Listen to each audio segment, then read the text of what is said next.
오늘 우리에게 주신 하나님의 말씀 보도록 하겠습니다. 아가서 8장 5절로 14절 말씀입니다. 생명의 샘가 5월 26일 금요일 말씀 사랑의 아름다움 함께 읽겠습니다.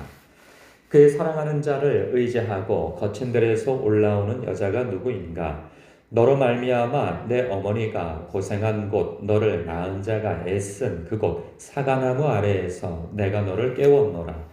너는 나를 도장같이 마음에 품고 도장같이 팔에 두라. 사랑은 죽음같이 강하고 질투는 수울같이 잔인하며 불길같이 일어나니 그 기세가 여호와의 불과 같으니라.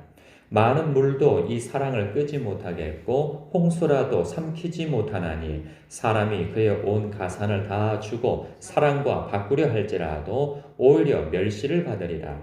우리에게 있는 작은 누이는 아직도 유방이 없구나. 그가 청혼을 받는 날에는 우리가 그를 위하여 무엇을 할까? 그가 성벽이라면 우리는 은망대를 그 위에 세울 것이요. 그가 문이라면 우리는 백향목 판자로 두르리라. 나는 성벽이요 내 유방은 망대 같으니 그러므로 나는 그가 보기에 화평을 얻은 자 같구나. 솔로몬이 바알하몬에 포도원이 있어 지키는 자들에게 맡겨두고 그들로 각기 그 열매로 말미암아 은천을 다치게 하였구나. 솔로몬 너는 천을 얻겠고 열매를 지키는 자도 200을 얻으려니와 내게 속한 내 포도원은 내 앞에 있구나. 너 동산에 거주하는 자야 친구들이 내 소리에 귀를 기울이니 내가 듣게 하려무나. 내 사랑하는 자야 너는 빨리 달리라. 향기로운 산 위에 있는 노루와도 같고 어린 사슴과도 같아라. 아멘. 오늘 말씀에서 주목해 보고 싶은 말씀이요. 6절부터 7절까지의 말씀이에요. 누가 이 사랑의 그 찬가, 님을 향한 소망, 그리고 기대, 그리고 사랑은 얼마나 강한가, 얼마나 힘 있는 것인가에 대한 그 고백을 하고 있는데요. 이 고백은 여자가, 즉 술람미의 여인이 그 솔로몬에게, 자기 님에게 이런 마음을 표현하는 거죠. 너는 나를 도장같이 마음에 품고 도장같이 팔에 두라. 이 도장은 굉장히 그 소중한 것이죠. 소중한 재산을 담보하는 그러한 인장인 거죠. 그 도장으로도 혹은 목걸이로도 이렇게 몸에 지니고 있는데 그만큼 가까이 두라는 거죠. 자신을 그렇게 그 솔로몬이 자기의 심장처럼 그래 손에 쥐고 있듯이 그렇게 자신을 꼭 안고 있고 목에 걸고 손에 쥐고 있는 그러한 도구처럼 자신이 그렇게 사랑받기를 원하고 있어요. 사랑은 죽음같이 강하고 질투는 수월같이 잔인하며 불길같이 일어나니 그 기세가 여호와의 불길 같다라고 얘기하고요. 또 많은 물도 이 사랑을 끄지 못하겠고 홍수라도 삼키지 못하나니 사람이 그의 온 가산을 다 주고 사랑과 바꾸려 할지라도 오히려 멸시를 받으리라. 사랑의 힘이 얼마나 큰가에 대한 이야기를 하고 있는데요. 그런데 우리가 여러분 이 남녀 간의 사랑을 보면 여자도 이렇게 님을 향한 이렇게 사랑 고백을 하고 이렇게 불같은 사랑을 하는데요. 이것을 범위를 좀 넓혀서 하나님과 하나님의 백성의 사랑의 관계를 보면 그렇지 못함을 봐요. 우리가 이 이스라엘 백성과 하나님의 사랑 이야기로 이것을 해석하기로 했고 주님의 몸된 교회와 우리 주 예수 그리스도와의 사랑의 관계로 해석하자고 이렇게 약속을 한 바 있는데 성경 안에서 보여지는 이 성경 역사 속에서 하나님의 백성이 하나님을 이렇게 사랑했던 때가 있었던가 보면 참 손에 꼽고 그리고 아주 거의 없다고 보면 되죠. 특별히 하나님을 사랑했던 시편을 썼던 다윗 같은 경우 하나님을 향하여서 이렇게 많은 사랑 고백을 한 내용들이 있지만서도 하나님의 백성이 이렇게 신실하게 하나님의 품에 내가 이렇게 안겨있기를 원해하고 그리고 불같이 사랑, 그러니까 질투, 내가 당신을 향해서 이렇게 질투심을 가질 만큼 이런 사랑을 가지고 있습니다. 오히려 반대입니다.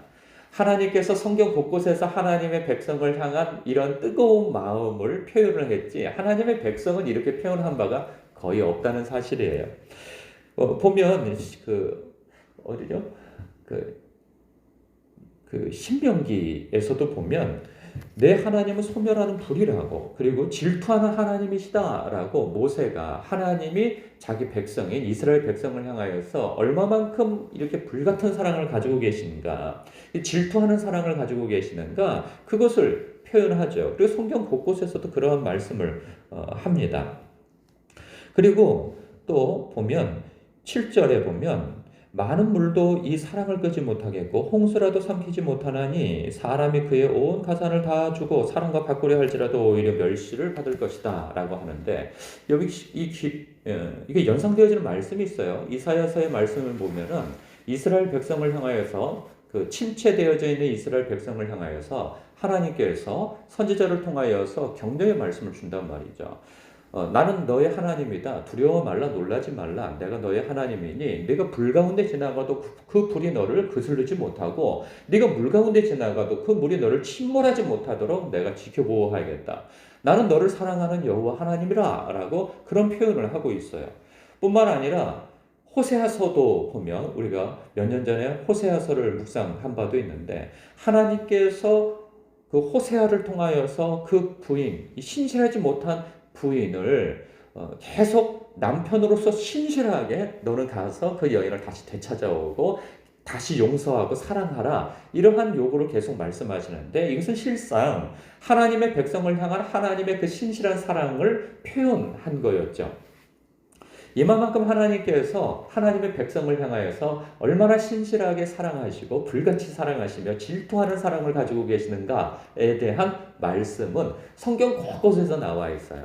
그리고 우리가 이제 내일부터 그 에베소서 묵상을 한단 말이죠. 에베소서 처음 시작도 하나님께서 하나님의 백성, 택한 백성인 우리를 얼마나 사랑하시는가에 대한 그 찬가를 하고 있어요. 그래서 시작부터 찬송하리로다로 시작하게 되어진단 말이죠. 하나님께서는 우리를 이렇게 사랑하시지만 하나님의 백성은, 또 우리 성도는 하나님을 향한 사랑이 이와 같지 못하다는 부분에 대해서 우리가 한번 돌아볼 필요가 있습니다. 우리는 사실 우리 한국 사람, 한국 신앙인 같은 경우에는 굉장히 그 종교성이 강합니다. 그래서 우리가 종교적 열심은 굉장히 특출날 수 있는데, 이러한 것이 하나님을 향한 사랑이 기반되어져서 한 것인가 돌아볼 필요가 있는 것이죠. 왜냐하면 이런 말씀이 있잖아요. 고린도전서 13장에 보면 사랑장이라고 하여서 그 천사의 말을 하지만 원래는 꽹가리가 되어지고, 그리고 내 몸을 불사르게 내어주지만 아무 소용이 없게 되어지고, 그리고 믿음이 있어서 산을 옮길 만한 대단한 능력을 갖췄다 할지라도, 그리고 하늘의 지식을 다 알고 한다 할지라도 사랑이 없으면 아무 유익이 없다는, 아무 소용이 없다고 하는, 원래는 꽹가리라고 하는 그러한 말씀을 담고 있어요. 그러니까 그만큼 우리는 종교성으로서 내 몸을 불사르게도 내어주고, 그리고 우리가 열심히 그 신앙적 열심 때문에 은사도 갖출 수 있고, 그리고 그 많은 지식으로 인하여서 우리가 천사의 말을 할 수도 있단 말이죠. 그러나 사랑이 없을 수도 있다는 그런 말씀을 하고 있어요. 그러면 아무 소용이 없다는 말씀인 거죠. 이것은 어디에서도 나타나냐면 마태복음 7장에서 보면 그 산상수훈 이후에 그 마지막 부분에, 마지막 때에 많은 사람들이 내 앞에 와서 주여 주여 라고 하면서 나를 못 알아보겠습니까? 라고 묻는다는 거죠. 그럴 때 내가 너를 도무지 모르겠다 라고 할 때 그들의 반문은, 내가 주의 이름으로 많은 능력을 행하였고 주의 이름으로 귀신도 쫓아냈고 주의 능력으로 하면서 자꾸 주의 능력으로 얘기할 것인데, 나는 그를 도무지 모르겠다고 하고 그들을 내칠 것이다 하면서 하신 말씀이 뭐냐면, 내 아버지의 뜻대로 행하는 자라야 천국에 들어갈 것이라는 말씀을 하신단 말이죠. 그러니까 그들은 하나님을 사랑함이 없는 열심으로 무장되어진 사람들이라 하는 그러한 경고의 말씀을 주고 있어요. 그러니까 우리 또한 열심이 있어요. 이 새벽 예배를 구별한다는 것이 얼마나 우리에게 하나님을 향한 열심을 드러내 줍니까? 주일을 성수하고 모든 예배를 드리며, 그리고 11조로 구별하여 하나님 앞에 드리며 그리고 그 밖에 내 몸을 불사르게 내어줄 정도로 우리는 헌신도 할 수 있단 말이죠. 그러나 하나님을 향한 사랑 없이도 그러한 열심을 낼 수 있다고 하는 부분에 있어서 우리 스스로를 돌아볼 필요가 있다 하는 부분입니다. 아가서 말씀은 우리를 향한 하나님의 그 크신 사랑을 너무나도 시적으로 남녀간의 사랑으로서 표현되어지고 또한 하나님을 향한 우리의 사랑이 어떻게 반응되어져야 하는가에 대한 좋은 어떤 그 낭만적인 그 그림을 그려주고 있어요. 이런 부분에 있어서 우리를 향한 하나님의 사랑은 분명합니다. 신실하고요. 반대로 우리는 하나님을 향하여서 우리를 향한 하나님의 사랑만큼은 되지 못한다 할지라도 그 사랑에 반응하여서 하나님을 사랑하는 그런 마음가짐과 태도를 가져야 한다는 그 묵상으로서 이 아가서를 묵상해 오셨다면 성공한 것이죠. 그래서 시간을 구별하고 장소를 구별하여서 하나님, 나를 향한 하나님의 그 사랑을 말씀 안에서 확인하는 그리고 하나님을 향하여서 사랑 고백을 하며 어떤 친밀한 연애의 시간을 가지셨다면 이 묵상은 성공하신 것입니다. 이제 이어서 에베소서로 연결되어지면 우리가 사랑만 노래하지는 않습니다.